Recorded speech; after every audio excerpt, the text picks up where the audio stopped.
Picture this: the Statler Hotel, New York City, November 28th, 1953, 2 o'clock in the morning, room 1018A, 13th floor. A man stands at the window. His name is Frank Olson. He's 43 years old, a biochemist, a father of 3, a government scientist working on classified projects at Fort Detrick, Maryland. He's wearing pajamas. His hair is disheveled. His hands are shaking. He's been standing at this window for 20 minutes, staring down at 7th Avenue far below. The street is nearly empty at this hour. A few taxis cruising past. The occasional pedestrian hurrying through the November cold. The traffic lights cycling through their colors. Red, yellow, green, for an audience that barely exists. Behind him, another man is sleeping. Robert Lashbrook, Frank's colleague, his handler, really, though that's not what they call it. Lashbrook brought Frank to New York 3 days ago, ostensibly to see a doctor, a psychiatrist, because Frank has been having problems. Problems. That's the word they use. Problems. What they mean is, Frank Olson has been coming apart at the seams. For 9 days now, Frank has been convinced that something terrible is happening to him, that people are watching him, following him, that his thoughts aren't quite his own anymore, that reality keeps slipping sideways when he's not looking. He can't sleep. When he does sleep, he has nightmares so vivid he wakes up screaming. His wife Alice has been terrified, watching her husband descend into paranoid delusion seemingly overnight. Just over a week ago, he was fine, normal, the steady, reliable man she married. And then something changed. Frank knows what changed. He knows exactly when it happened. 9 days ago. November 19th, a cabin in Western Maryland, a work retreat. His supervisor, Sidney Gottlieb, was there.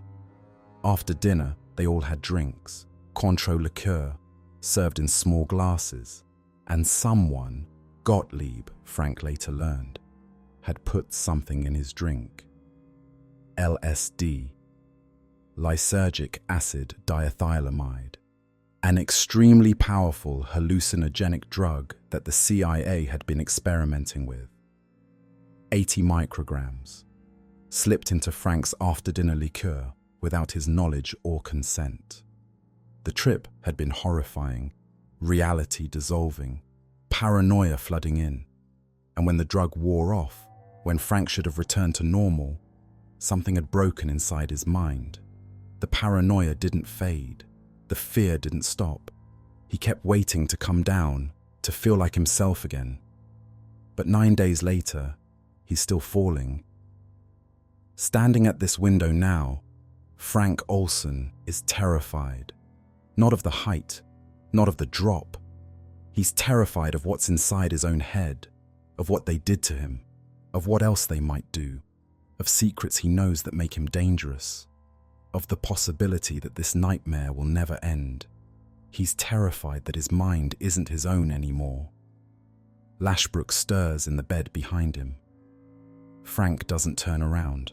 He's watching the street, watching the lights, thinking about his wife Alice, his 3 children, 9-year-old Eric, 6-year-old Lisa, 5-year-old Nils, wondering if they'll understand, wondering if Alice will ever know the truth about what happened to him. The window is closed, but it would be so easy to open, so easy to step through, so easy to make the fear stop. Just one step, and the falling would end it all. At 2:30 a.m. on November 28, 1953, Frank Olson makes his decision. The window crashes open, glass shattering, cold air rushing in. Robert Lashbrook wakes to the sound, sees the broken window, the empty room, rushes to look down and sees what's left of Frank Olson on the pavement 13 floors below. His body hit the ground at approximately 70 miles per hour. Death was instantaneous. Skull fracture, massive internal trauma. The bones in his body shattered on impact. Lashbrook doesn't scream, doesn't panic, doesn't react the way you'd expect someone to react when their colleague just jumped to his death 3 feet away from them. Instead, he picks up the phone, calls his CIA contact, and his first words, later reported by the hotel switchboard operator, are strange, clinical, wrong. Well, he's gone. Not, oh God, he jumped. Not, call an ambulance. Not, I couldn't stop him. Just, well, he's gone. He's gone. Like Frank Olson was an experiment that had reached its conclusion. A test subject whose data had been collected. A problem that had solved itself. The official story would say that Frank Olson committed suicide while suffering from a drug-induced psychotic episode. Tragic, unfortunate, but ultimately his own choice. The truth that wouldn't come out for 22 years, was far darker. Frank Olson didn't just fall from that window.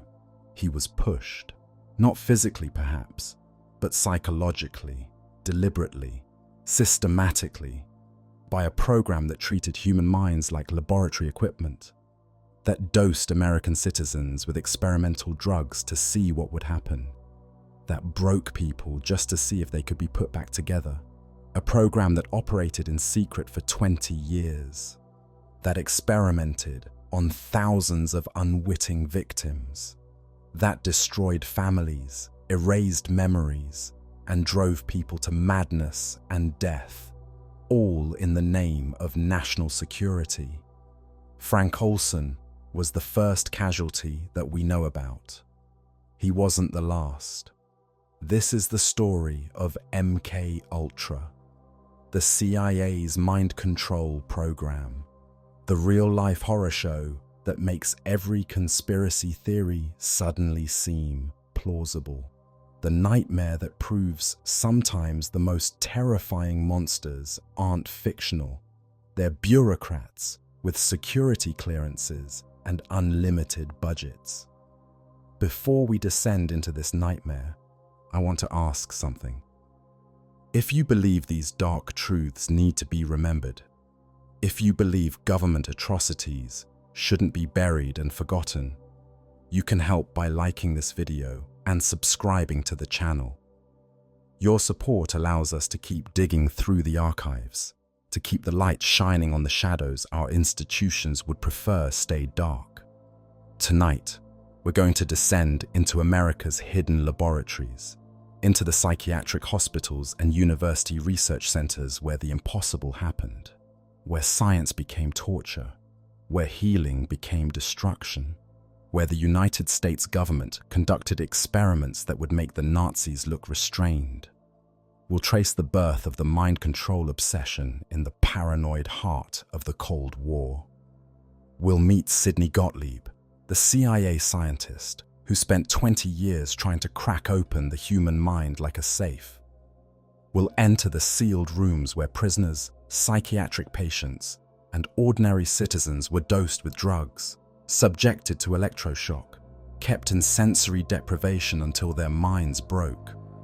We'll hear the stories of the victims, the ones whose memories were erased, the ones who never came back, the ones who, like Frank Olson, found death preferable to what had been done to them. We'll witness the accidental exposure, how a bureaucratic error revealed one of America's darkest secrets.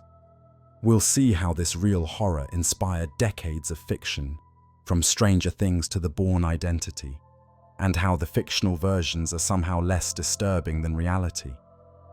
and will confront the final, most terrifying truth: that most of the evidence was successfully destroyed, that the perpetrators died free and unpunished, that the full scope of MKUltra may never be known.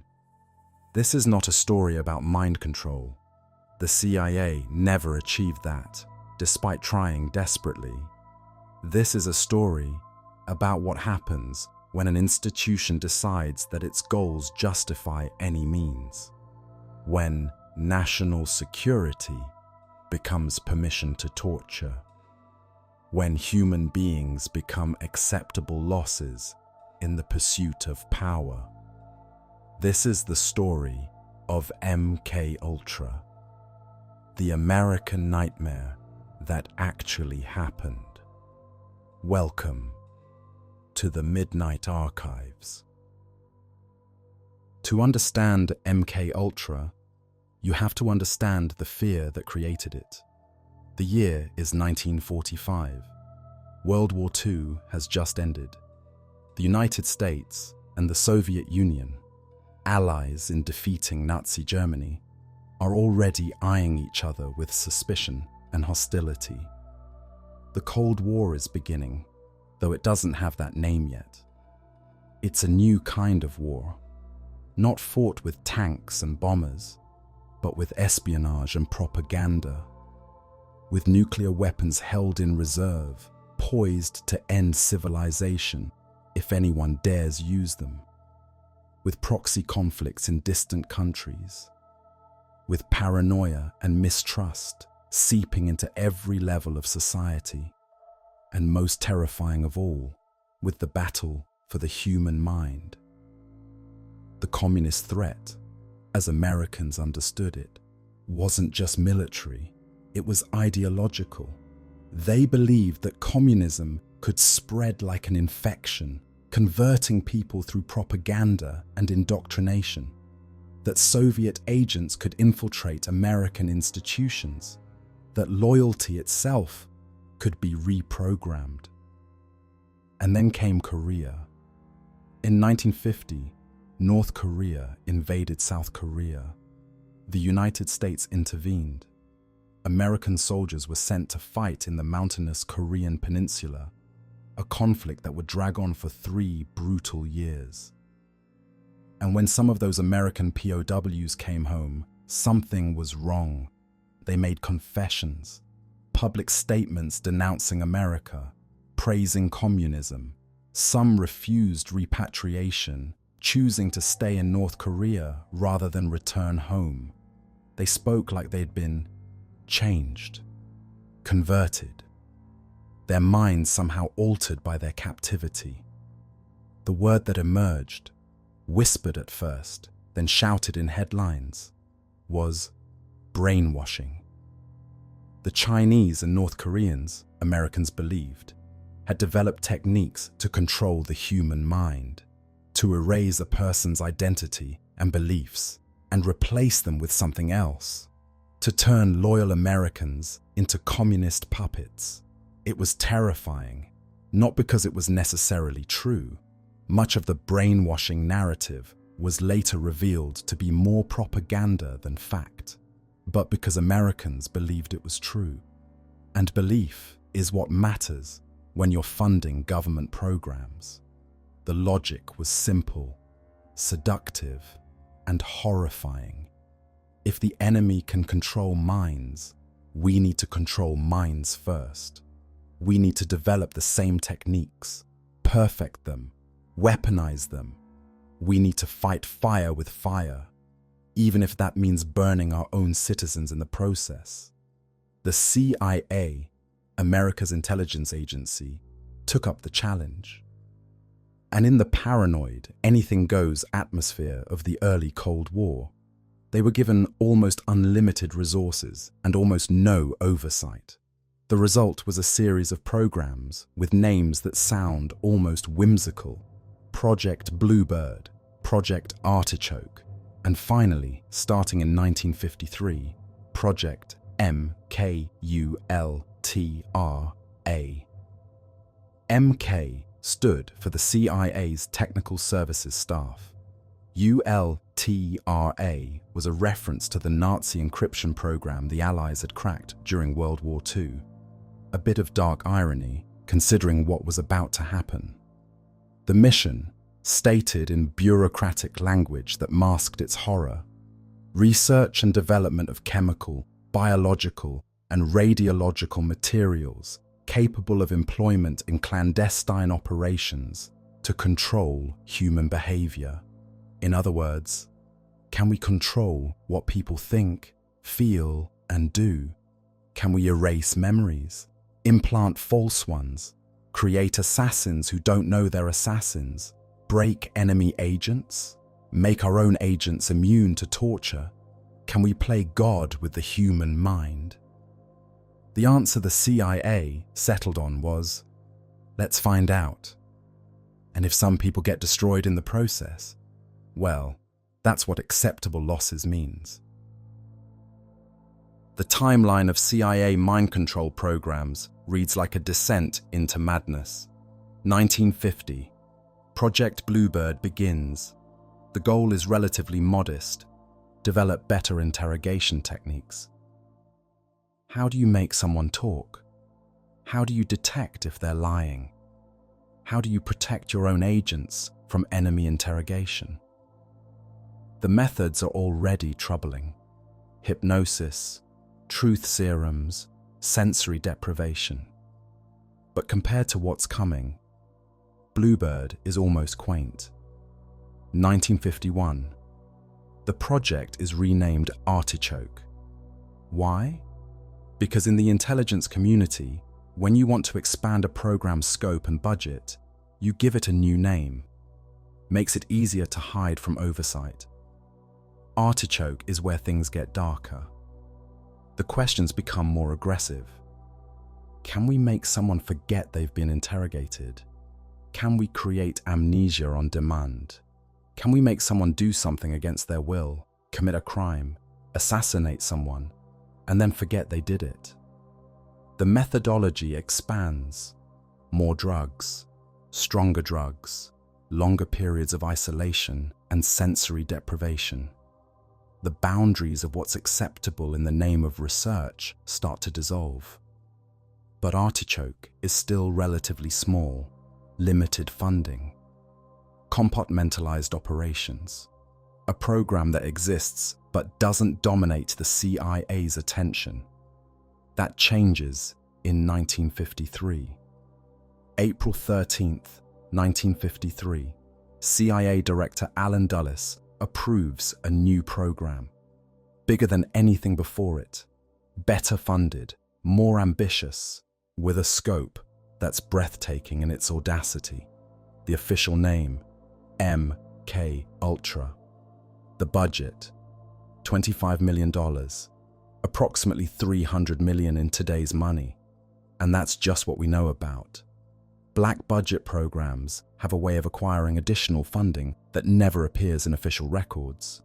The structure, 149 sub-programs, later expanded to at least 183, each one exploring a different aspect of behavior control.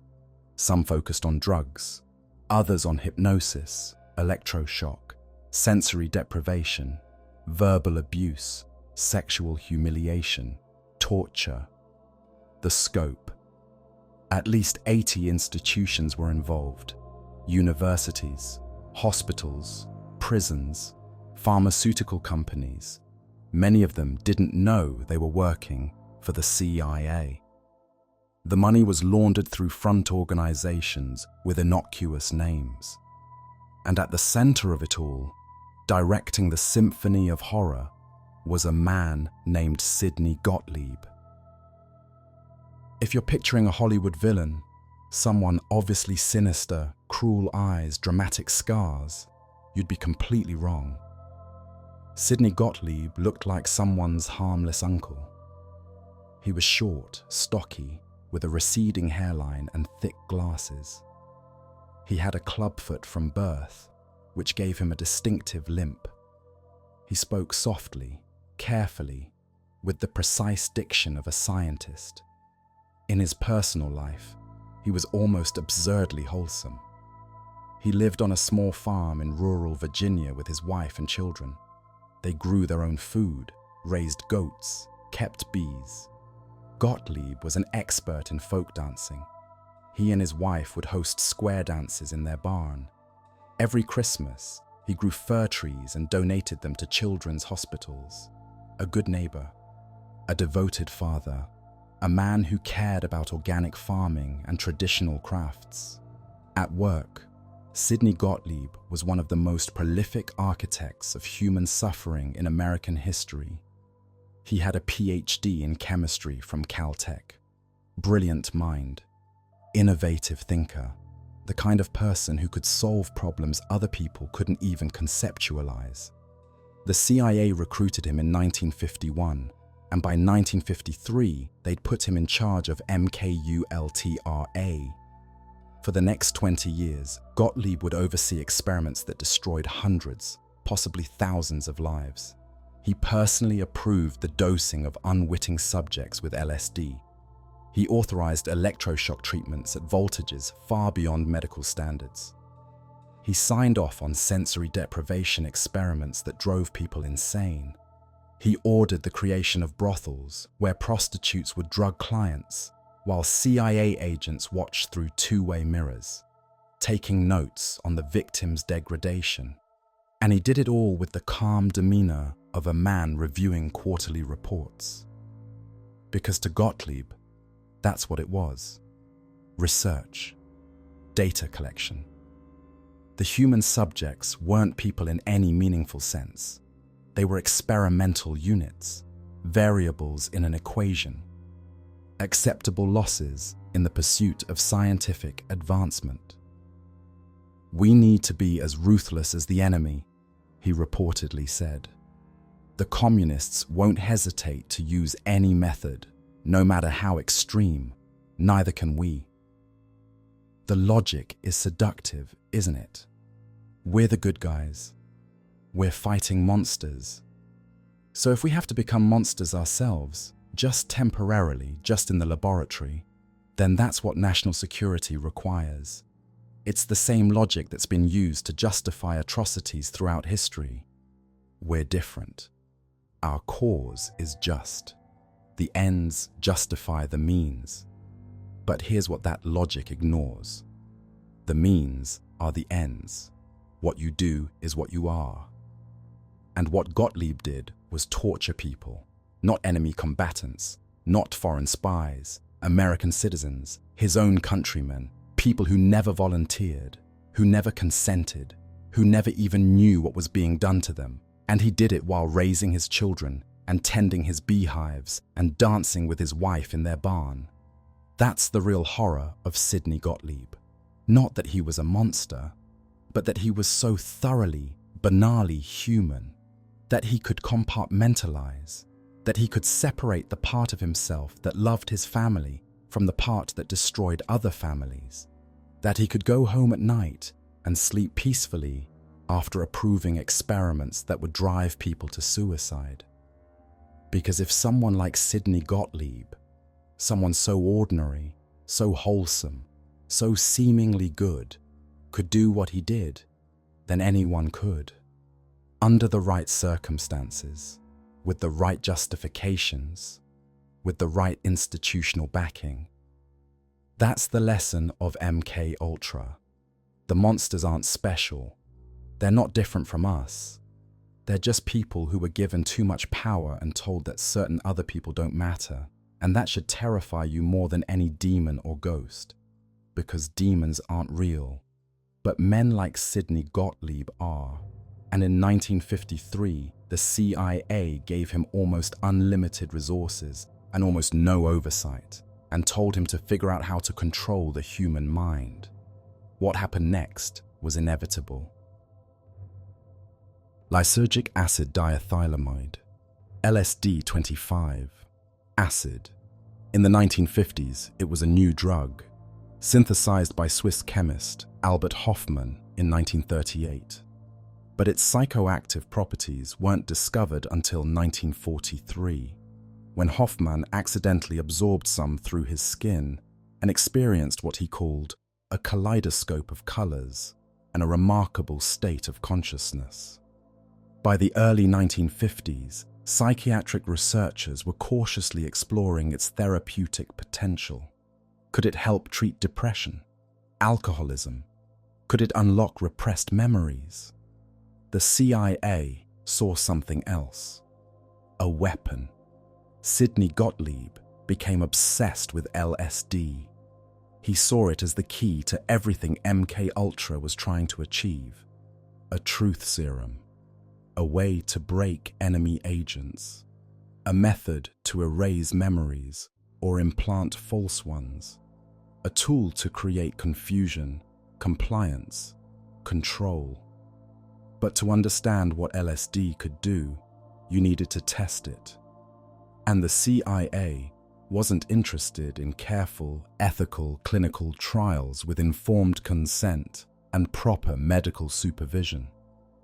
They wanted to know what happened when you gave it to people who didn't know what they were taking, when you dosed them in uncontrolled environments, when you pushed the dosage far beyond therapeutic levels.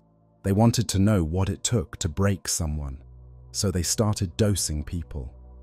CIA agents, at first, at least they were theoretically volunteers, though volunteering for a dose when your boss suggests it isn't really voluntary. But the agents knew what LSD was, more or less. They knew what to expect. That wasn't useful data.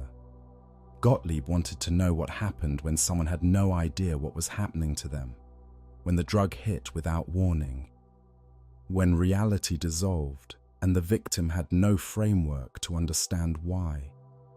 So they dosed people without telling them. This wasn't a few isolated incidents. This was policy, standard operating procedure. For years, CIA operatives were authorized to slip LSD into people's drinks at parties, at restaurants, at bars. Then, they'd watch what happened. Sometimes, they'd interview the victims afterward, pretending to be concerned friends. Sometimes, they'd just observe from a distance, taking notes. The dosages varied wildly, sometimes just enough to cause mild perceptual distortions, sometimes enough to trigger full psychotic breaks. They were calibrating, learning, treating human minds like lab equipment that needed stress testing. Frank Olson, the man we met at the beginning falling from that hotel window, was one of these test subjects, dosed by his own boss at a work retreat, given no warning, no context, no support. And when the LSD triggered paranoia and psychological breakdown that persisted long after the drug should have worn off, when Olson started talking about quitting the program and maybe telling his wife what he'd been working on, well, that's when he ended up at a hotel window 13 floors above 7th Avenue. But LSD was just the beginning. The CIA experimented with dozens of other substances. Mescaline, derived from peyote cactus. Psilocybin, the active ingredient in magic mushrooms. Barbiturates and amphetamines, often given in combination. A speedball that could break down someone's psychological defenses. Scopolamine, a deliriant that causes amnesia. BZ, a chemical weapon that causes hallucinations lasting for days. They tried marijuana, though they dismissed it as insufficiently useful. They tested heroin, cocaine, morphine. They experimented with biological toxins, with truth serums, with anything and everything that might affect consciousness. And they did it on anyone they could access. Of all the MK Ultra sub-programs, Operation Midnight Climax is perhaps the most lurid and the most perfectly emblematic of how thoroughly ethical boundaries had collapsed. The CIA set up safe houses in San Francisco and New York. They looked like normal apartments, actually nicer than normal, tastefully decorated, well furnished, with one special feature: two-way mirrors in the bedrooms. They hired prostitutes, trained them, gave them a simple job: pick up men, bring them back to the apartment, slip LSD into their drinks, and then have sex with them while CIA agents watched from behind the mirrors, taking notes. The prostitutes were paid well. The men, businessmen, tourists, whoever, were completely unaware. They thought they'd just picked up a woman at a bar. They didn't know about the cameras, the microphones, the CIA agents furiously scribbling observations in the next room, and they certainly didn't know they'd been drugged. George Hunter White, the CIA agent who ran the operation, was a former narcotics officer who'd gone native in the worst possible way.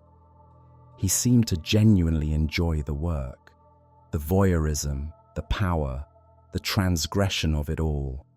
He decorated one of the safe houses with pictures of women in bondage, called it his playpen. In his letters, he described the operation gleefully. "I was a very minor missionary, actually a heretic, but I toiled wholeheartedly in the vineyards because it was fun, fun, fun, fun." That's what he called it.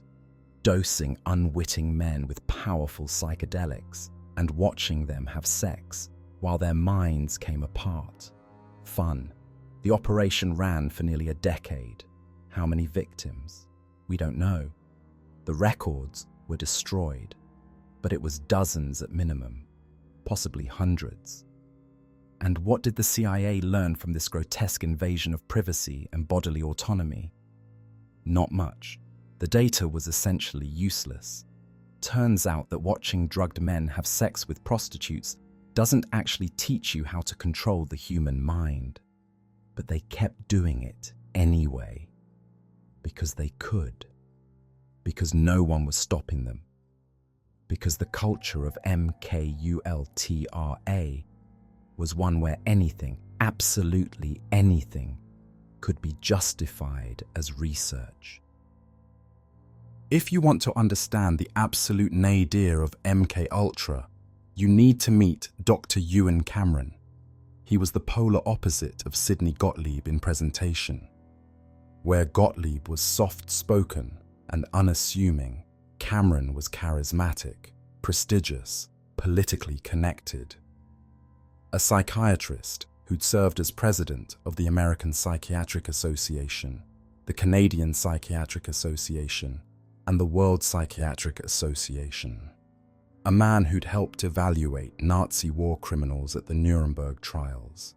A man who, by all external measures, was one of the most respected mental health professionals in the world. He worked at the Allen Memorial Institute in Montreal, an elegant building, part of McGill University, the kind of place where wealthy people sent their troubled family members for the best possible care. And there, funded by the CIA through front organizations, Cameron conducted experiments that would have fit perfectly in a Nazi concentration camp. His theory, if you can call it that, was called psychic driving. He believed that mental illness resulted from persistent negative thought patterns that had become ingrained in the patient's mind. The solution?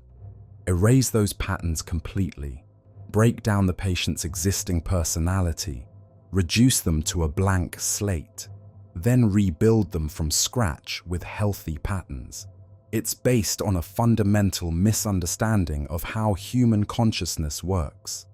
The mind isn't a computer where you can delete files and reinstall the operating system. But Cameron believed he could do exactly that. His method was threefold. First, depatterning.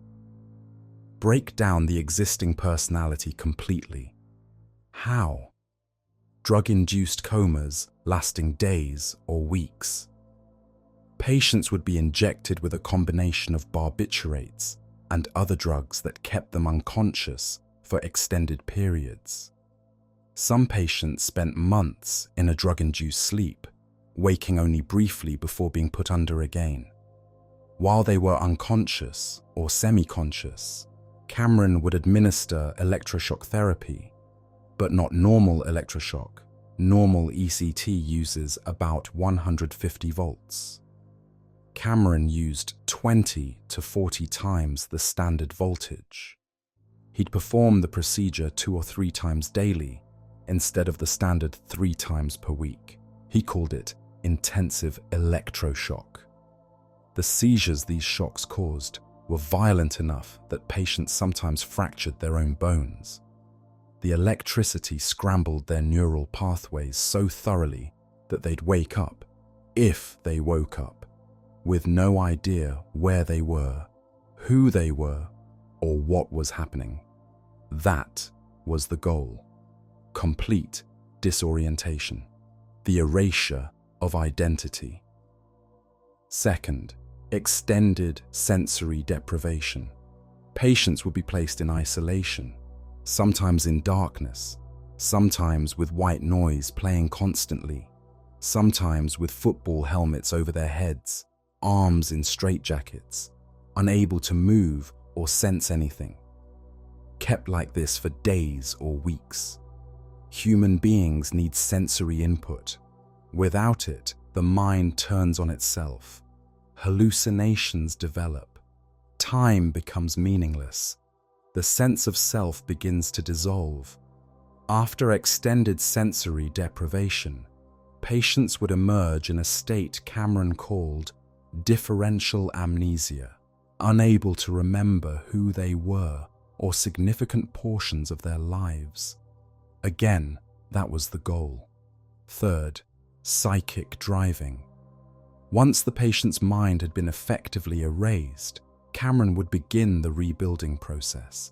He'd record messages, sometimes positive affirmations, sometimes direct commands, and play them on a loop for 16 hours a day, for weeks on end. A patient might hear hundreds of times daily, "You are a good wife and mother. You are a good wife and mother. You are a good wife and mother." Or, "You have confidence in yourself. You have confidence in yourself. You have confidence in yourself." The theory was that these messages would become the foundation of the new personality. The blank slate would be written with healthy patterns. The reality was that it just destroyed people. Let's talk about who Cameron's victims actually were. They weren't enemy agents. They weren't criminals. They weren't volunteers who understood what they were signing up for. They were mostly women, mostly middle class or wealthy, people who'd come to the Allen Memorial Institute seeking help for depression, anxiety, postpartum difficulties. Normal people with normal problems, seeking treatment from a prestigious psychiatrist at a renowned institution. They had no idea their doctor was being funded by the CIA. No idea they'd been selected as test subjects in a mind control experiment. No idea that the treatment they were receiving was designed not to heal them, but to break them. Val Orlico was a teacher. She'd sought treatment for depression following a miscarriage. She entered the Allen Memorial Institute as a functional adult. After months of Cameron's treatment, she emerged unable to care for her children. Couldn't cook, couldn't clean, couldn't remember basic life skills. Her personality had been so thoroughly destroyed that she was essentially a different person. Simpler, less capable, less alive. Mary Morrow came in for anxiety. After Cameron's treatment, she couldn't read, couldn't recognize her own family members. Her husband described coming to pick her up after treatment and finding a stranger wearing his wife's face. Linda McDonald was treated for depression. She lost 26 years of memory, couldn't remember her wedding, couldn't remember her children's births. Her entire adult life erased. She had to relearn who she was from photographs and stories her family told her, like someone recovering from catastrophic brain damage. These weren't rare complications. This was the intended effect. Cameron was trying to erase and rebuild personalities. The fact that he could accomplish the first part, but not the second, didn't stop him from continuing. He treated at least 53 patients with his psychic driving technique. All of them were damaged. Many were destroyed. Some never recovered enough to live independently. The psychological devastation rippled outward. Families torn apart, marriages ended, children growing up with parents who no longer knew them. And the most horrifying part, this wasn't a rogue doctor conducting illegal experiments in secret. This was funded by the CIA through MKULTRA with American taxpayer money at a prestigious university hospital. The CIA knew what Cameron was doing. They read his reports. They saw the results. And they kept funding him because the data was interesting. Because maybe if he perfected the technique, it could be weaponized. The women who walked into the Allen Memorial Institute seeking help were sacrificed on the altar of national security. Their minds destroyed in the pursuit of a weapon that would never work. Because you can't rebuild a personality, you can only break it. And once broken, some things can't be fixed. Cameron's victims had at least one dubious advantage. They were patients in a hospital. Someone theoretically cared if they lived or died. Other MKUltra subjects weren't so lucky. The CIA deliberately targeted the vulnerable, the marginalized, people who couldn't fight back, couldn't complain, whose stories wouldn't be believed if they tried to tell them. Prisoners were prime subjects. What are they going to do, Sue? They're already locked up. Many of them have criminal records that destroy their credibility, and prisons are controlled environments, perfect for experiments that require isolation and monitoring. The CIA funded studies at federal prisons across the United States. Inmates were given LSD, often without informed consent.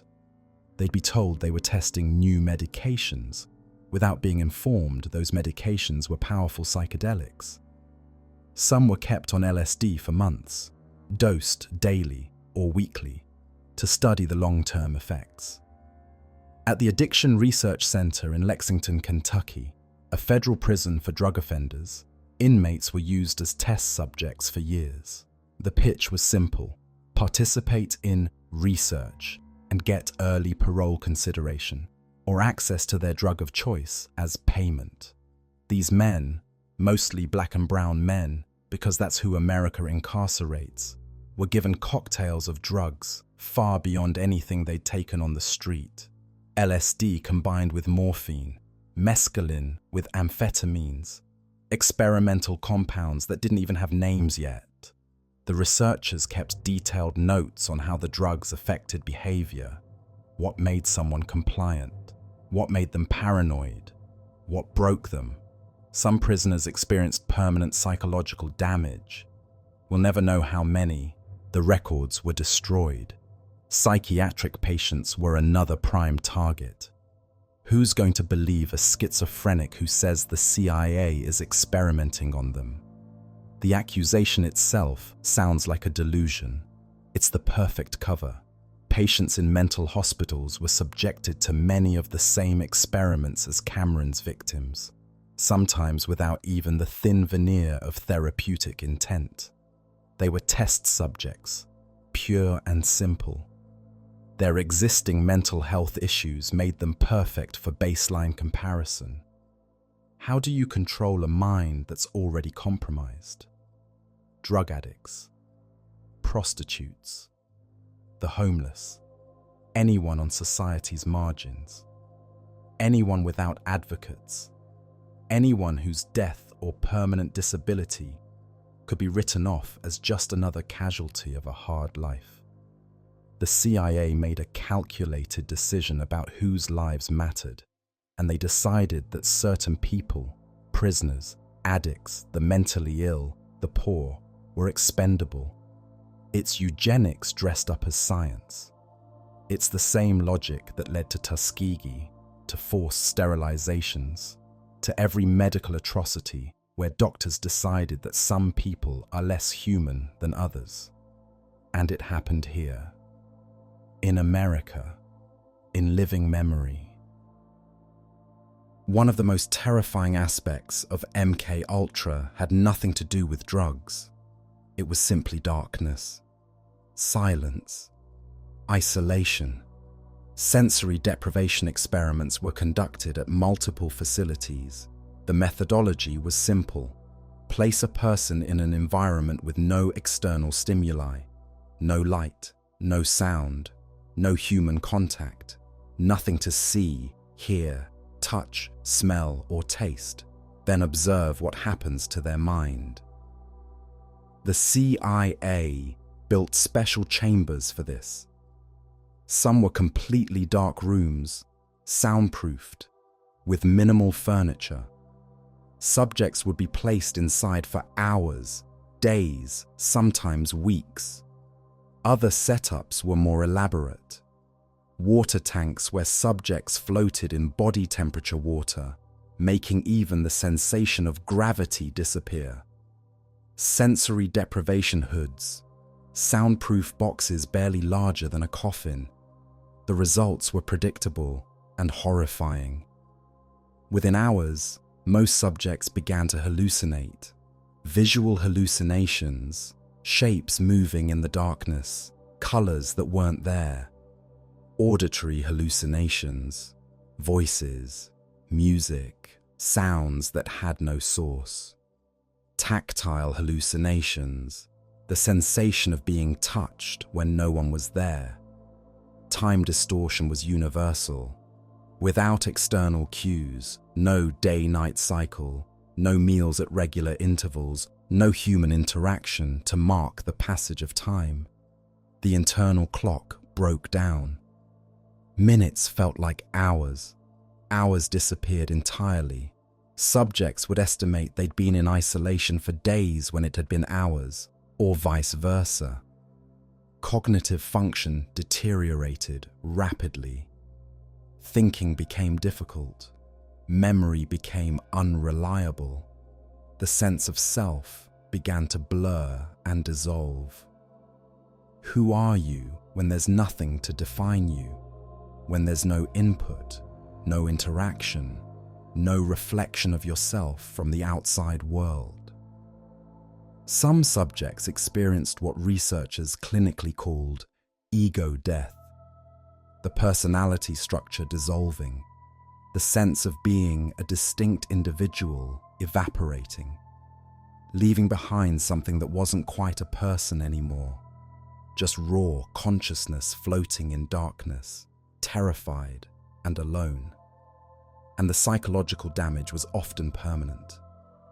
Even after being released from isolation, subjects reported lasting effects: anxiety, depression, PTSD, difficulty connecting with other people, a lingering sense that reality wasn't quite solid, that at any moment it might dissolve back into that terrible darkness. But the CIA didn't care about the permanent damage. They cared about the data. How long does it take to break someone? Can isolation be used to make someone compliant? If you deprive someone of stimuli and then reintroduce it, a voice, a light, human contact, can you condition them to do anything to avoid returning to the darkness? The answer to that last question, disturbingly, was yes. After extended sensory deprivation, subjects became extremely susceptible to suggestion, desperate for human contact, willing to agree to almost anything to avoid going back into isolation. It was the perfect interrogation technique. No physical violence required, no marks left on the body, just psychological destruction that would last a lifetime. And here's the darkest irony. The techniques developed in MK Ultra's sensory deprivation experiments never went away. They were refined, systematized, incorporated into official interrogation protocols. The enhanced interrogation techniques used by the CIA in the War on Terror, the ones that sparked controversy in the 2000s, had their roots in MKULTRA. The stress positions, the isolation, the disorientation, the breaking down of the self through environmental manipulation. The lessons of MKUltra weren't, "This is immoral and we should never do it again." The lessons were, "This works, let's make it policy." That's what makes this story so much worse than just historical atrocity. It's not over. It never ended. It just changed names and got better at hiding. Let's return to Frank Olson, the man at the window, the first victim whose story we know. Because his death in 1953 was just the beginning of a cover-up that would last decades, and a family's fight for truth that still hasn't ended. Frank Olson wasn't some nobody. He was a biochemist with top security clearance, working at Fort Detrick on some of America's most classified biological weapons programs. He knew things, dangerous things. He'd been sent to Europe in the summer of 1953 to observe interrogations. What he saw there horrified him. CIA operatives using torture, extreme methods, things that violated everything he believed about American values. And it wasn't even producing useful intelligence. The victims would say anything to make it stop. When Olson came back, he told his colleagues he wanted out, wanted to quit the program, maybe even go public with what he'd seen. That made him a problem. So in November 1953, Sidney Gottlieb organized a retreat for the Special Operations Division at a cabin in Western Maryland. Frank Olson was invited. After dinner, drinks were served. Contro for everyone. Gottlieb had spiked Olson's glass with 80 micrograms of LSD. Olson had no idea. He drank it, and within an hour, reality started to dissolve. The walls breathing, his colleagues' faces distorting, paranoia flooding his mind like poison. When he sobered up the next morning and learned what had been done to him, something broke. He became convinced that the CIA would kill him to silence him, that they'd destroy his reputation, ruin his family, that he couldn't trust anyone. He wasn't wrong. Over the next 9 days, his mental state deteriorated. The CIA assigned Robert Lashbrook, ostensibly a colleague, actually a handler, to watch him constantly. They took him to see a CIA-affiliated psychiatrist who recommended hospitalization, but not just any hospital, a facility where inconvenient people could be quietly contained. Frank Olson never made it to that hospital. On November the 28th, 1953, at 2:30 in the morning, he went through the window of the Statler Hotel, 13 floors up. His body hit the pavement at 70 miles per hour. The official story: suicide during a psychotic episode triggered by LSD. The CIA paid his widow a settlement, $750,000, a huge sum in 1976 when it was finally paid, but included no admission of wrongdoing. Just a check and a suggestion that she not ask any more questions. Frank Olson's sons didn't accept that. Eric and Nils Olson spent decades investigating their father's death. In 1994, they had his body exhumed.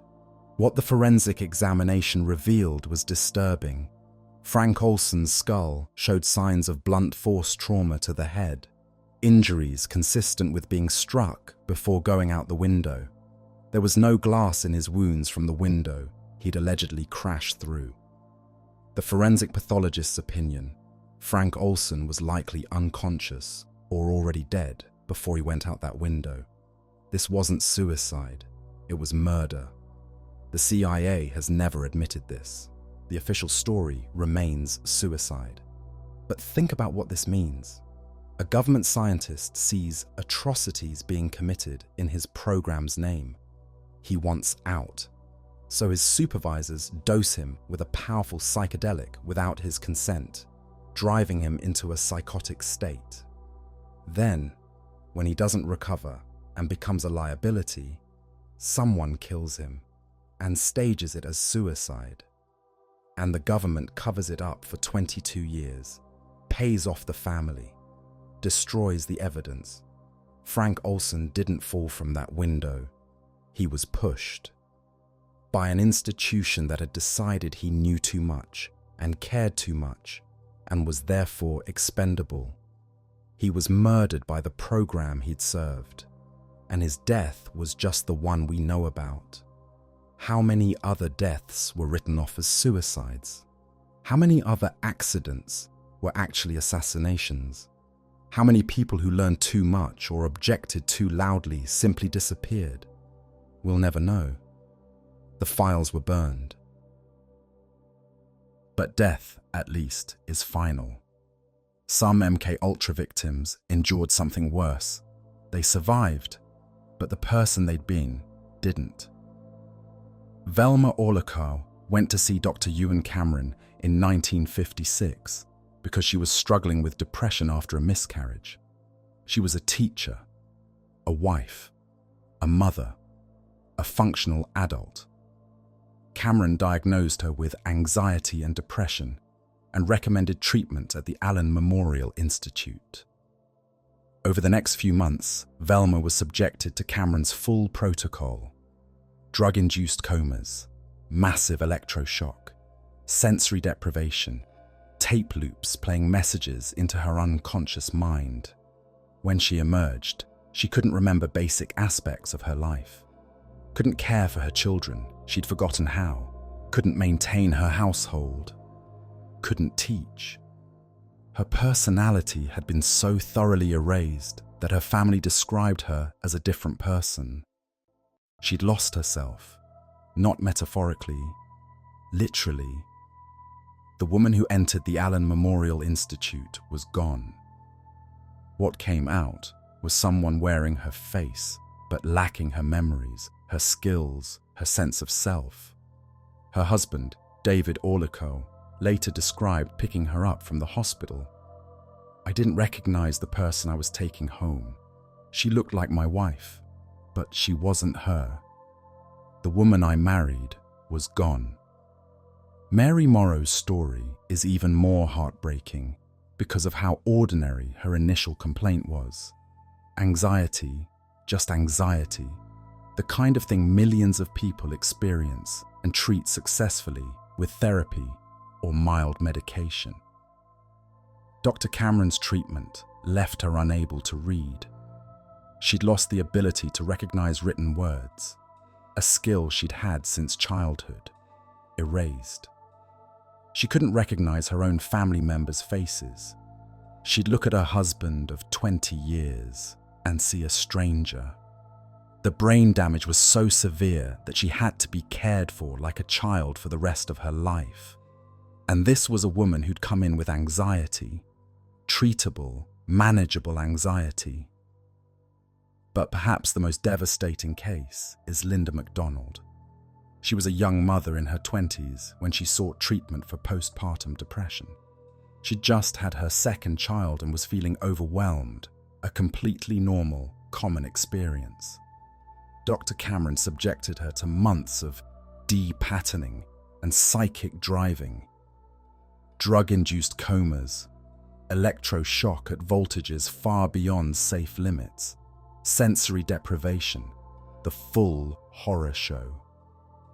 When she finally went home, Linda McDonald had lost 26 years of memory. 26 years. Gone. She didn't remember her wedding, didn't remember meeting her husband, didn't remember her children being born. Her entire adult life had been erased. Her family had to teach her who she was using photo albums and stories. This is your husband. You married him in 1954. This is your son. You gave birth to him in 1956. Like teaching someone their own biography, except the person should already know it. Linda McDonald lived the rest of her life with this massive void where her identity should have been. She could create new memories, form new relationships, new experiences, but those 26 years were gone forever. Everything that had made her who she was, destroyed. And all because she'd asked for help with postpartum depression. These women, and dozens of others like them, weren't collateral damage. They were the experiment. Dr. Cameron was testing whether you could erase a personality and rebuild it.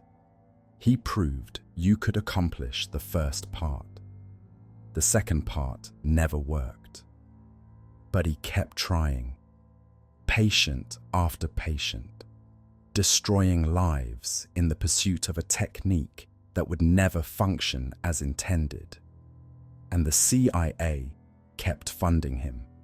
Because the data was interesting, because maybe the next patient would be the breakthrough, because the women being destroyed didn't matter as much as the theoretical weapon being developed. The thing about destroying a person's mind is that the damage doesn't stop with them. It radiates outward like shock waves from an explosion. David Orlicour spent decades caring for a wife who'd become a stranger. He watched his children grow up with a mother who couldn't mother them. He saw his family torn apart by something that should have been simple treatment for manageable depression. The families of Cameron's victims, the children, the spouses, the parents, all became victims themselves. They lost their loved ones without the mercy of death. The person they knew was gone, replaced by someone damaged, confused, sometimes frightening. Children who grew up with parents who didn't recognize them, who'd ask, "Who are you?" to kids they'd raised since birth, who couldn't remember birthday parties, holidays, milestones. Imagine growing up, knowing your mother existed, was physically present, but didn't know you were her child. The psychological devastation rippled through generations. The children of MKUltra victims often struggled with their own mental health, depression, anxiety, PTSD from watching what happened to their parents. The trauma became hereditary, passed down not through genes but through the shattered family structures. Marriages collapsed. How do you stay married to someone who doesn't remember you? Some spouses stayed out of duty or love, becoming full-time caretakers. Others couldn't handle it, left, and carried the guilt for the rest of their lives. No good choices, only bad options and worse options. Careers ended. Financial devastation followed. Medical bills piled up. Lost income from victims who could no longer work. The economic impact of destroying someone's mind affects everyone around them. And for what? What was accomplished? What weapon was developed? What strategic advantage gained? Nothing. MKUltra never achieved its goals. The CIA never learned how to control minds, never created Manchurian candidate assassins, never developed a reliable truth serum, never figured out how to erase memories without destroying the person. All that suffering, all those ruined lives, all those families torn apart, for nothing. The victims gained nothing. Society gained nothing. America gained nothing. Only the perpetrators gained anything. The knowledge that they could do whatever they wanted without consequences. That national security could justify any atrocity. That certain people were expendable. And that lesson stuck. That lesson became policy. That lesson is still being applied today. The experiments failed, but the program succeeded in proving that the American government could torture its own citizens and get away with it. And that's the most horrifying legacy of all. MK Ultra should have remained secret forever. That was the plan, and it nearly worked. In 1973, as the CIA came under increasing scrutiny from Congress and the press, Watergate was unfolding, trust in government was collapsing. CIA Director Richard Helms issued an order: destroy all MK Ultra files. Sidney Gottlieb, who'd retired from the CIA in 1972, was brought back specifically for this task. He spent months systematically destroying 2 decades of documentation, reports, memoranda, subject files, financial records, anything that could prove what had been done. They used shredders, furnaces, whatever it took to turn documents into ash and confetti. It was methodical, thorough, the kind of destruction that's only possible when you have institutional support and no oversight. By the time Gottlieb finished, approximately 80% of MK Ultra's documentation no longer existed. Gone. Destroyed. The evidence burned before investigators could access it. And that should have been the end. The program would have remained nothing more than rumors, conspiracy theories that couldn't be proven, allegations that could be dismissed as paranoid fantasy. But there was one mistake, one crucial error: financial records. The mundane, boring accounting documents that tracked how money flowed from the CIA to contractors and institutions. These records were stored separately from the research files. Different department, different building, different filing system. When Gottlieb destroyed MK Ultra's files, he missed approximately 20,000 pages of financial documentation. And in 1974, a New York Times reporter named Seymour Hersh began investigating CIA domestic operations. He was following the Watergate trail, looking into government abuses of power. His reporting revealed that the CIA had been conducting massive surveillance operations against American citizens, anti-war activists, journalists, political dissidents. The revelations shocked the nation. The CIA was supposed to operate overseas only. The idea that they'd been spying on Americans was a massive scandal. President Gerald Ford, trying to get ahead of the crisis, established the Rockefeller Commission to investigate CIA abuses. In 1975, Congress launched its own investigation, the Church Committee, named after Senator Frank Church, who chaired it. And that's when someone found those financial records. Tucked away in a filing cabinet at the budget office, papers that reference something called MK Ultra, payments to universities and hospitals for research, funds allocated to someone named Sidney Gottlieb for sub-projects with cryptic code names. The investigators pulled on that thread, and the whole thing started to unravel. The hearings began in 1975 and stretched into 1976. The Senate Select Committee to study governmental operations with respect to intelligence activities, the Church Committee, investigated not just CIA domestic spying, but every aspect of intelligence abuse they could uncover. MK Ultra was one of the darkest things they found. The CIA, under congressional subpoena, was forced to admit the program existed. Richard Helms, former CIA director, was called to testify. He admitted that MKULTRA had been real, that it had involved drug testing on unwitting subjects, that it had operated without proper oversight. But with 80% of the files destroyed, the full scope could never be established. How many victims? Thousands, certainly. Tens of thousands, possibly. The CIA claimed not to know. Probably true, with the files destroyed.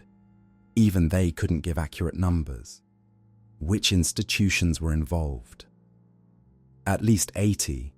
Universities, hospitals, prisons, pharmaceutical companies. Many of them didn't know they were working for the CIA.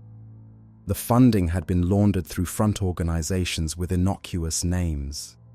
But some knew. Some were complicit.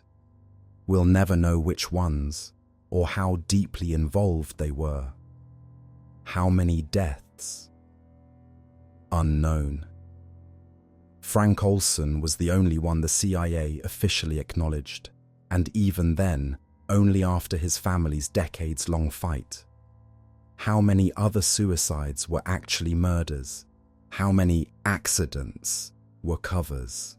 How many people died from complications of the experiments? The burned files took those answers with them. The church committee heard testimony from victims, the ones who were still alive, still coherent enough to testify. Val Orlicour was there, Linda MacDonald, others whose names are lost to history or were kept confidential. These broken people, standing before Congress, describing what had been done to them, the senators listening with expressions of horror and disbelief. This can't be America, some of them said. We're not the kind of country that does this. But that's exactly what America was, what it had been for 20 years, what it still was, beneath the rhetoric about freedom and democracy. The victims' testimonies were devastating, but the CIA's response was even more revealing. They admitted MKUltra existed, admitted it involved drug testing, admitted there were no proper safeguards, but they characterized it as a well-intentioned program that made some regrettable mistakes in the paranoid climate of the Cold War. We thought the Soviets were ahead of us in mind control research, they explained. We had to catch up. Yes, some methods were extreme, but that's because the threat was existential. It was the same excuse they always use. We were scared. The enemy was terrifying. We did what we thought we had to do. And yes, some people got hurt. But look at the alternative. Soviet domination. The fact that the program never worked, never produced any useful intelligence or strategic advantage, never came close to achieving its goals. That was conveniently glossed over. The hearings generated headlines, public outrage, promises that this would never happen again, demands for accountability. But here's what didn't happen. Almost no one was prosecuted.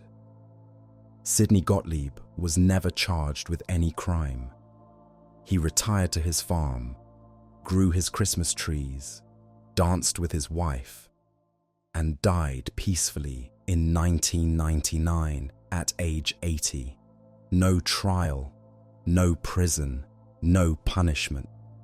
Richard Helms, who ordered the destruction of evidence, was convicted of contempt of Congress for lying under oath, a misdemeanor. He received a suspended sentence and a $2,000 fine. That's it. $2,000 for overseeing a 20-year program of torture and for destroying the evidence. The institutions that had hosted MKUltra experiments, universities, hospitals, prisons, faced no consequences. McGill University, where Dr. Cameron destroyed dozens of lives, issued no apologies for decades. Eventually, under pressure, they acknowledged it happened. But no sanctions, no reforms, just an admission that yes, horrible things occurred here. In 1995, 20 years after the Church Committee hearings, President Bill Clinton issued a formal apology to victims of government radiation experiments. But he didn't mention MK Ultra. That would come later, in bits and pieces, never a full accounting. The CIA's official position has remained essentially unchanged. Yes, MK Ultra happened. Yes, it was ethically problematic. But it ended in 1973. We've learned our lesson. It won't happen again. Trust us. Some victims received settlements. After years of lawsuits, the US government and Canadian government both paid compensation to some of Cameron's victims. The amounts were insultingly small, $100,000 each for some victims who'd lost decades of memory, whose lives had been destroyed. And many victims never got even that. If you couldn't prove you were part of MK Ultra, difficult when 80% of the records were destroyed, you got nothing. If you died before the program was exposed, your family got nothing. If you were one of the prisoners, or psychiatric patients, or drug addicts who were tested, you almost certainly got nothing. The settlement program required proof, documentation, records, but those records were ashes. So the vast majority of victims never received acknowledgement, let alone compensation or justice. The perpetrators died free. The institutions continued operating. The techniques developed in MKULTRA were refined and incorporated into official interrogation protocols, and the message was clear. You can get away with it.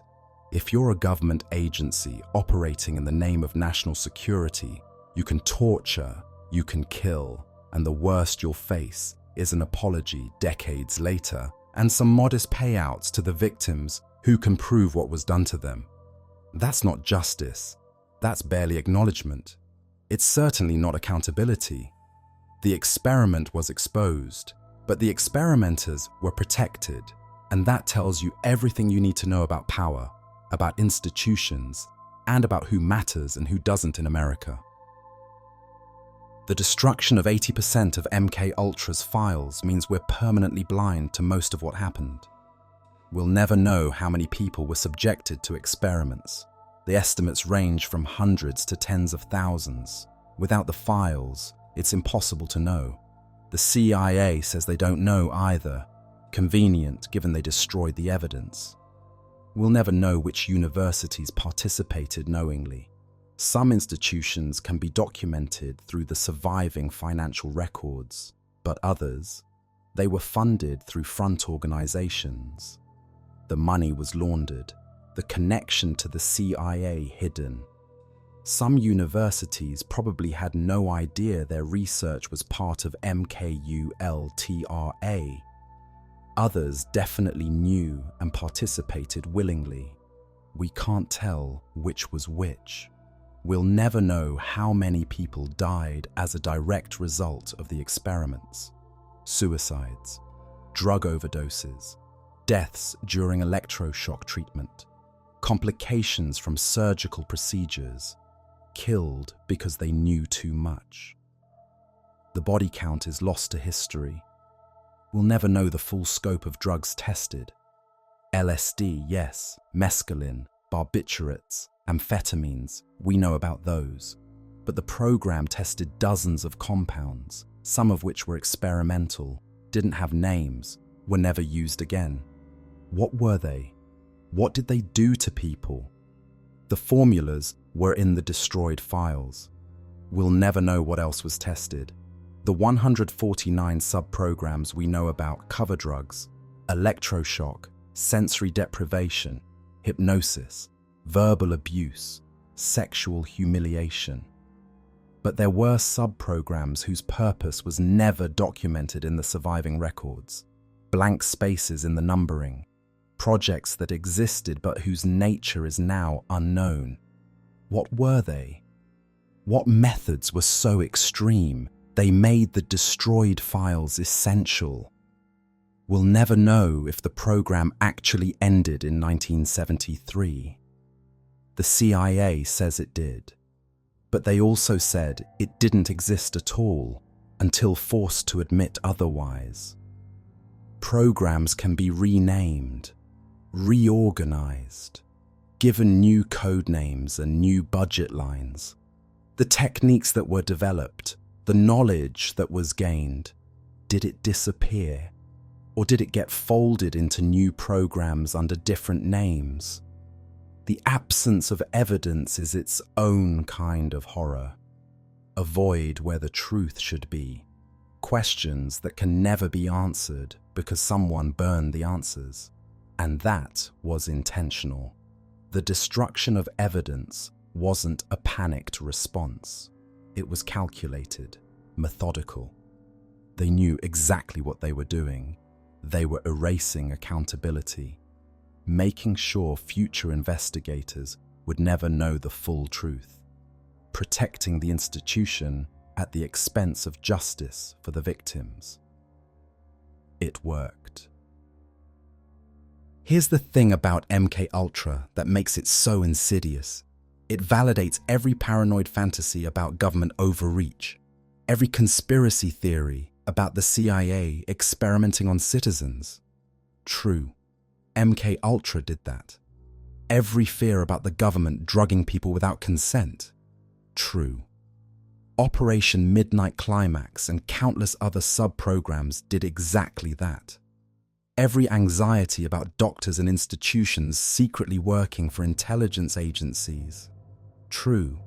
Dozens of universities and hospitals were on the CIA payroll, knowingly or unknowingly facilitating human experimentation. Every concern about black budget programs operating without oversight. True. MKUltra ran for 20 years before exposure, with almost unlimited funding and no meaningful supervision. Every worry that the government would destroy evidence of its crimes. True. 80% of MKUltra's documentation was systematically destroyed when exposure became likely. Every suspicion that perpetrators would escape punishment. True. Almost no one faced prosecution. The architects of the program died free. In other words, the paranoid delusions were accurate. The most extreme conspiracy theories weren't extreme enough. Reality was worse than the fever dreams of the most suspicious citizens. And that's poisonous to democracy. Because once you know the government actually did experiment on citizens, actually did drug people without consent, actually did torture psychiatric patients and prisoners, actually did destroy the evidence, what can't you believe? MKUltra is the reason conspiracy theories have such power in modern America.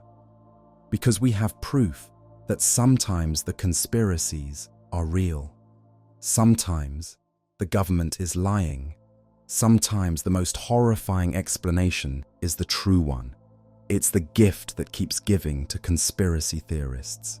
You can dismiss almost any accusation. The government is tracking us through microchips. They're controlling our minds with fluoride. But you always have to include a caveat. But remember, MKUltra was real. That's the lasting damage to American civic trust. Not just what MKUltra did to its victims, horrifying as that was, but what it did to the social contract. The revelation that yes, your government really will torture you if it thinks that's useful. Yes, it really will lie about it for decades. Yes, it really will destroy the evidence and protect the perpetrators. Once you know that, what basis do you have for trust? But here's where it gets strange. Because MKUltra, despite being real, has become almost fictional in the public imagination. It's been so thoroughly absorbed into popular culture that people sometimes forget it actually happened. When truth is stranger than fiction, fiction borrows from truth. And MK Ultra has become shorthand for government conspiracy in dozens of movies, TV shows, books, and games. The most prominent recent example is Stranger Things, the Netflix series that's releasing its final season soon. The show's entire premise, kids with psychic powers created by government experiments, is directly inspired by MK Ultra. The character of 11 was raised in a secret government laboratory. She has no name, just a number. She was subjected to sensory deprivation to enhance her psychic abilities. She calls the head scientist Papa, even though he's the architect of her suffering. The Hawkins Lab, where these experiments occur, is a sanitized, fictionalized version of the real institutions where MK Ultra operated. The show doesn't hide its inspiration. It explicitly references MK Ultra. The conspiracy-minded character Murray Bauman talks about it directly. MK Ultra was real. The CIA really did conduct mind control experiments. This is just the next level. And that's the hook.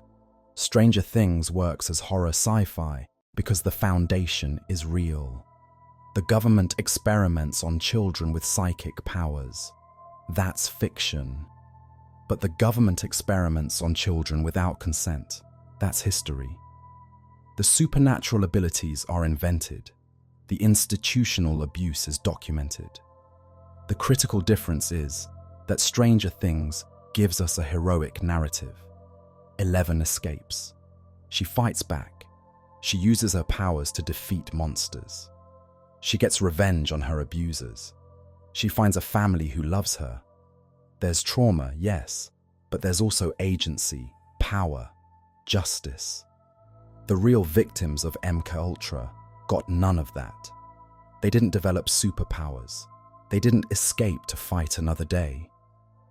They were just destroyed, broken, and discarded. No powers, no revenge, no justice. Just suffering that lasted the rest of their lives. Fiction gives us the narrative satisfaction that reality denies. And maybe that's why we keep telling these stories. Because the real story, government tortures citizens, faces no consequences, most victims never get justice, is too bleak, too nihilistic, too honest about power and who matters and who doesn't. So we fictionalize it. We add psychic powers and heroic escapes. We create stories where the victims become powerful, where they fight back successfully, where the bad guys face consequences. It's how we cope with the horror of the real story. The Bourne Identity franchise does something similar. Jason Bourne is an assassin created by a CIA program called Treadstone. His memories have been erased and replaced with false ones. He's the perfect operative, skilled, ruthless, controlled, until he starts remembering, until the programming breaks down, until he turns against his creators and exposes the program. Again, it's inspired by M-Cultura. The real program included Subproject 3, which explicitly tried to create Manchurian candidates, assassins who would carry out killings and then have no memory of doing so. The CIA really tried to do this. It didn't work. Memory doesn't function that way. Personality can't be programmed that precisely. But fiction makes it work and gives us Jason Bourne, the victim who becomes powerful enough to destroy the system that created him. He gets justice. He wins. The real subjects of Subproject 3, whoever they were, because the records are destroyed, didn't get superpowers or martial arts skills or successful revenge. They just got destroyed. There's even The Manchurian Candidate, the 1962 novel by Richard Condon, later adapted into films. A soldier is brainwashed during the Korean War and turned into an unwitting assassin. It's fictional, but it was published while MKUltra was actively operating. When the program was exposed in the 1970s, people realized that the paranoid thriller wasn't paranoid at all. It was basically a documentary with the names changed.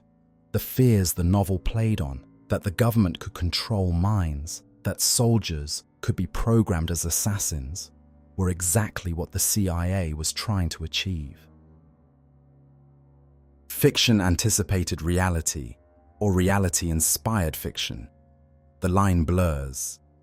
Other media has picked up the theme. The X-Files with its government conspiracies and experimentations. American Horror Story. Asylum with direct MKUltra references. Video games like Call of Duty, Black Ops, and Control that use mind control programs as plot devices. The term glitch in the Matrix owes its cultural power partly to MKUltra. The fear that reality isn't what we think, that our minds could be controlled or deceived. MKULTR. A has become cultural shorthand. It's how we talk about government overreach, about conspiracy, about the corruption of science by power. It's entered the language. But here's the deeply uncomfortable truth. We prefer the fictional versions because fiction gives us structure, heroes and villains, character arcs, justice, the victim who gains power and fights back, the conspiracy that gets exposed by plucky investigators, the perpetrators who face consequences. Reality gives us none of that. The victims of MKUltra never got powers, never escaped to fight another day, never won. They just suffered and died, mostly forgotten, while the people who destroyed them faced no consequences. Fiction is satisfying. Reality is just horror with no resolution. And that's why these stories persist. Not because they're true, though their foundation is true, but because they give us the ending that reality denied. They let us believe that victims can become powerful, that conspiracies will be exposed, that justice is possible.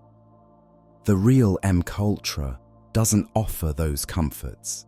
It's just evidence that sometimes the monsters win, sometimes the innocent suffer, sometimes institutions are more powerful than individuals, and sometimes there's no justice at all. Watch Stranger Things, enjoy it, but remember, the horror it's based on is real. And unlike in the show, the real victims didn't get superpowers. They got trauma. The real Dr. Brenner died free and unpunished, not killed by a Demogorgon. The real government program didn't get shut down by brave kids. It just got exposed by accident, and the perpetrators walked away. Fiction is where we go to feel better about reality. But reality is still out there, still happening, still waiting. There's a lasting effect of MKUltra that's hard to quantify but impossible to ignore. It poisoned our ability to dismiss conspiracy theories. Before MKUltra was exposed, if someone said the government is experimenting on citizens without consent, you could reasonably dismiss them as paranoid. After MKUltra, that statement is just factually accurate for a 20-year period in American history. Before, if someone said the CIA drugs people to control their minds, you'd call them crazy. After, you have to say, well, they tried, it didn't work, but yes, they did that. Every conspiracy theory now has to be evaluated against the reality that MK Ultra happened. The government really did conduct secret experiments on unwitting citizens, really did drug people without consent, really did torture psychiatric patients, really did destroy evidence, really did let the perpetrators escape punishment. So when someone says they're putting chemicals in the water, a statement that sounds insane, you can't just dismiss it. Because the government actually did dose the water supply in certain areas as part of MK Ultra. Small-scale tests to see if LSD could be distributed through municipal water systems. It didn't work at scale, but they tried it. That's what MK Ultra did to civic trust. It validated paranoia, made the implausible plausible, gave conspiratorial thinking a foundation in documented fact. And that's dangerous. Not because the conspiracy theories are all true, most aren't, but because we can't dismiss them out of hand, because the most extreme accusations about government behavior have, in at least one major instance, been proven accurate. MK Ultra is the proof that sometimes the government really is out to get you. Sometimes the most paranoid interpretation is the correct one.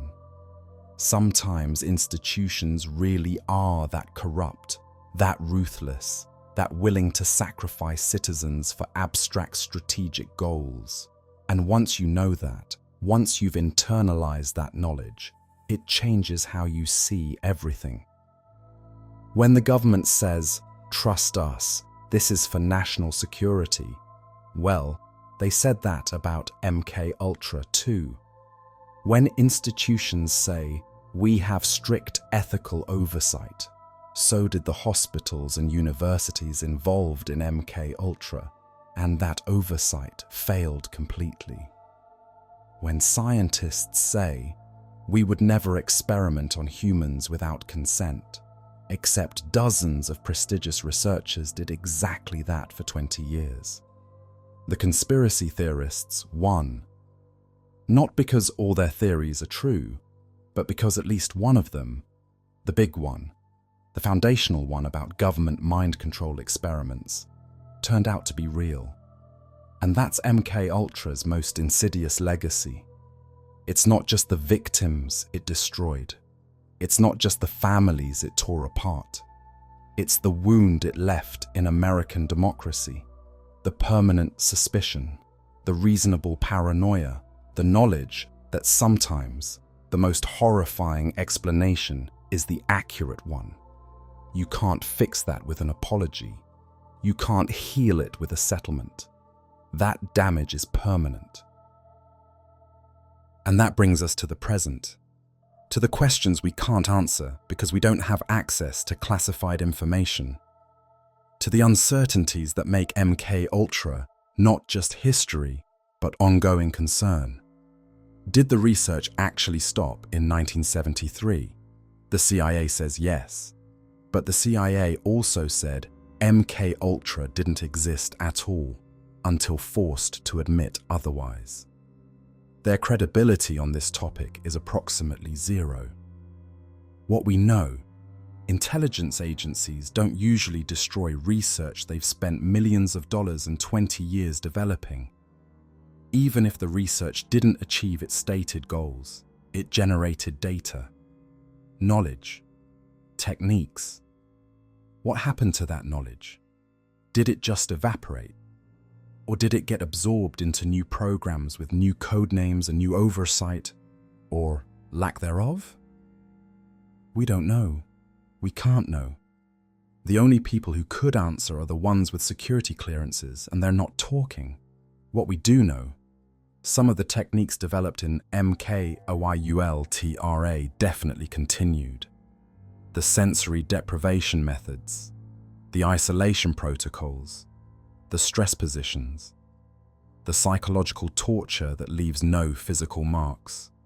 When the Bush administration authorized enhanced interrogation techniques after 9/11, Many observers noted the similarities to MKAYULTRA methods. The torture of detainees at CIA black sites involved many of the same approaches: sensory deprivation, stress positions, sleep deprivation, isolation, psychological abuse. Different justification, different enemy, same basic techniques. Did they pull those methods out of old MK Ultra files? Or did they independently develop the same approaches because psychological torture has a limited playbook? We don't know. What we know is that institutional knowledge persists. Techniques get refined and passed down. What was tested in MK Ultra informed what came later, whether through direct continuity or through the general accumulation of knowledge about how to break human minds. Are there still classified programs we don't know about? Almost certainly. Not necessarily mind control programs in the MKAYULTRA model, but something. The intelligence community has enormous black budgets, money that flows to classified programs that Congress barely oversees, and the public never hears about. What are those programs? What are they testing? On whom? We don't know. We can't know. We'll only find out if there's another accidental exposure, another set of records that survives the shredders. And even then, we'll probably only learn about it decades after the fact, when most of the perpetrators are dead and most of the victims are gone. That's the pattern. That's how it works. The atrocity is committed in secret. The evidence is destroyed. The truth emerges decades later when accountability is impossible. Some victims receive modest settlements. The institution admits mistakes were made but claims everything is different now. Trust us, it won't happen again. Until the next exposure. The next set of accidentally preserved records. The next program we discover existed all along while the government swore it didn't. It's a cycle, and we're still in it. The lesson of MK Ultra isn't that we stopped doing terrible things. It's that we got caught, and we learned to be more careful about destroying the evidence. Most of MK Ultra's victims are dead now. It's been over 50 years since the program officially ended. The people who were experimented on in the 1950s and 60s, if they survived, are elderly or gone.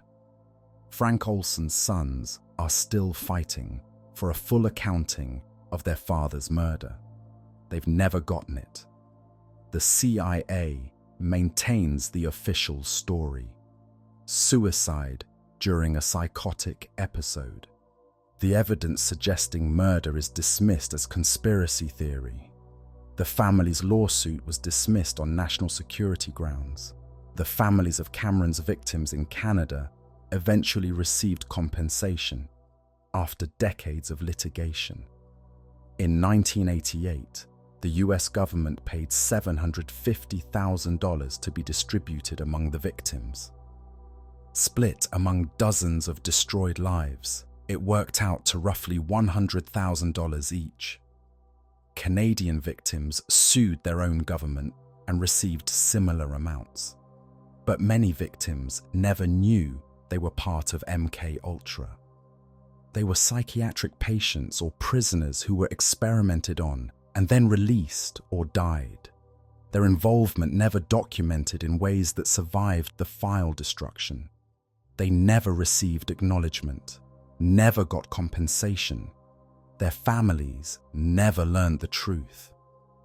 The CIA still maintains that some MKAYULTRA files are classified. 70 years later, they claim national security concerns prevent full disclosure. What's in those files? What could possibly be so sensitive after all this time? We'll probably never know.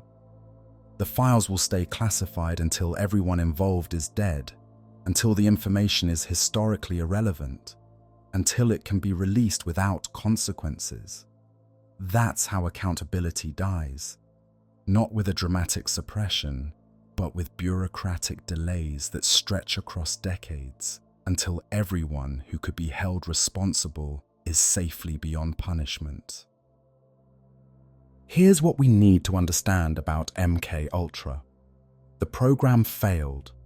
The CIA never achieved mind control, never created Manchurian candidates, never developed a reliable truth serum, never figured out how to erase memories and implant false ones, never successfully rebuilt a personality after destroying it. After 20 years, hundreds of millions of dollars, thousands of victims, and the corruption of dozens of institutions, the CIA learned basically nothing useful.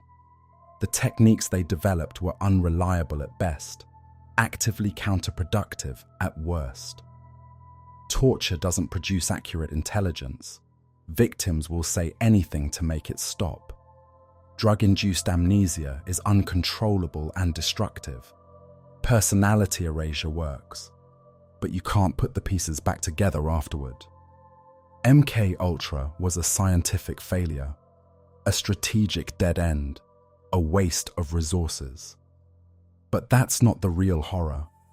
The real horror is that they tried, that they were willing to destroy thousands of lives in pursuit of a goal that was probably always impossible.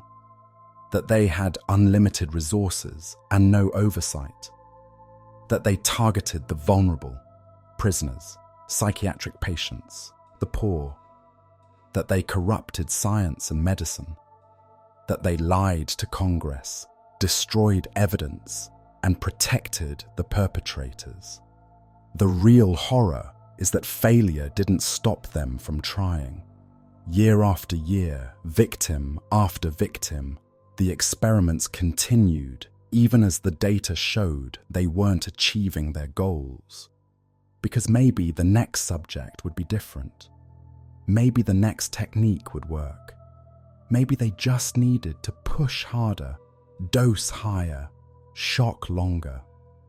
The real horror is how easily national security justified everything. How quickly ethical boundaries dissolved. How thoroughly ordinary people, scientists, doctors, military officers, became complicit in atrocities when given institutional permission and ideological justification. The real horror is that almost no one was punished. That Sidney Gottlieb died peacefully on his farm. That institutions faced no meaningful consequences. That I was following orders and we thought it was necessary and the Soviets made us do it were accepted as sufficient excuses. The real horror is that it wasn't unique. MK-Ultra wasn't an aberration. It was part of a pattern. Tuskegee, radiation experiments, forced sterilizations, all the other times American institutions decided certain people were expendable in the name of progress, or security, or the greater good. The real horror is that it probably isn't over, that the techniques developed have been refined and continue to be used, that new programs with new code names are probably operating right now, and we won't know about them until another accidental exposure decades from now. The real horror is us, our willingness to accept this, our willingness to say, well, it was a different time, or they thought they had to, or at least they apologized eventually. Our willingness to let this become just another historical fact, interesting but not urgent, terrible but safely in the past, because it's not in the past. The people who ran MK-Ultra are dead, but the institution that authorized it still exists. The logic that justified it, national security über alles, still guides policy. The legal frameworks that protected the perpetrators are still in place. Nothing fundamental changed. We just got better at hiding it. So let's return one last time to Frank Olson at that hotel window. It's 2:30 a.m., November 28th, 1953.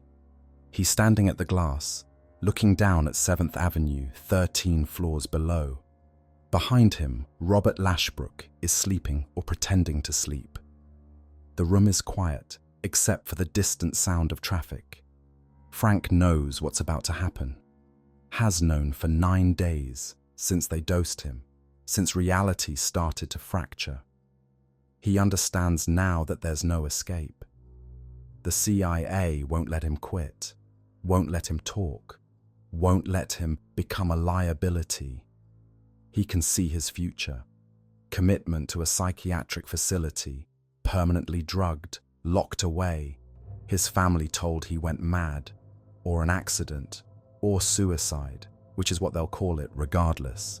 The window is closed, but it would be so easy to open. Just one step, and it would be over. But widen the lens, pan back, because Frank Olson isn't alone at that window. Behind him, metaphorically, spiritually, stand thousands of others, hundreds of others. However many victims there actually were, because the records are destroyed, and we'll never know the true count. Velma Orlikow, whose personality was erased while seeking treatment for depression. Linda MacDonald, who lost 26 years of memory. The prisoners dosed with LSD in their cells, never told what was happening to them. The psychiatric patients subjected to electroshock at voltages meant to destroy. The men drugged by prostitutes in Operation Midnight Climax safe houses. The subjects locked in sensory deprivation chambers until their minds broke. All the unknown victims whose names were never recorded or whose files were destroyed, all of them standing at their own windows, their own precipices, their own moments of choice between a life that had become unbearable and the mercy of ending it. Some jumped, some were pushed, some just fell. The difference hardly matters when you're 13 floors up and gravity takes over. But they all fell because someone in a position of authority decided they were expendable, because an institution decided that certain lives didn't matter as much as strategic advantage, because national security became permission to do anything. They fell because American democracy, for all its rhetoric about freedom and dignity and human rights, has a fatal flaw.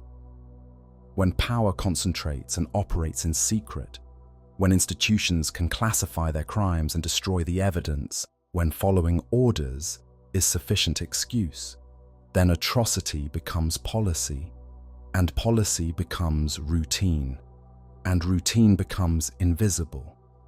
Until someone finds the records that survived the shredders, until the victims' families fight for decades and finally break through the walls of denial, until accidents of history reveal what was deliberately hidden, and we learn, once again, that the worst conspiracy theories were understatements. That reality exceeded paranoia, that the monsters are real and wear suits and hold security clearances and go home to their families at night after ordering horrors we can barely conceptualize. Frank Olson went through that window. His body hit the pavement at 70 miles per hour. The CIA called it suicide. 22 years later, the truth started to emerge, and it's still emerging, still incomplete, still obscured by classification and destroyed evidence and institutional stonewalling. How many others went through their own windows? How many other suicides were actually murders? How many victims died alone, their stories lost, their suffering unrecorded? We don't know. We can't know. The evidence was burned, and that deliberate erasure of accountability, that systematic destruction of truth, might be the greatest crime of all. This happened in America, in living memory. within the lifetimes of people who are still alive today. The files are mostly destroyed. The perpetrators died free and unpunished, except for a few contempt charges and modest fines. And somewhere, in some office building with badge access doors and security clearances, someone is probably running the next version. Because the lesson of MK Ultra isn't that we stopped. The lesson is that we got caught. And next time, they'll be more careful about destroying all the files, not 80%, all of them.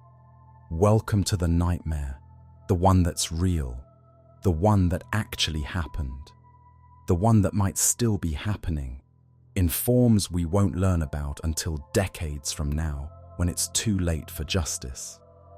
This was MKAYULTRA, the American Nightmare. And the most terrifying thing about it, it's not a story about what could happen if we're not careful. It's a story about what did happen, what probably is happening, and what will happen again if we let it. Thank you for descending into this darkness with me. This was one of the most disturbing stories I've ever researched for this channel, precisely because it's not fiction. It actually happened. The government documents prove it.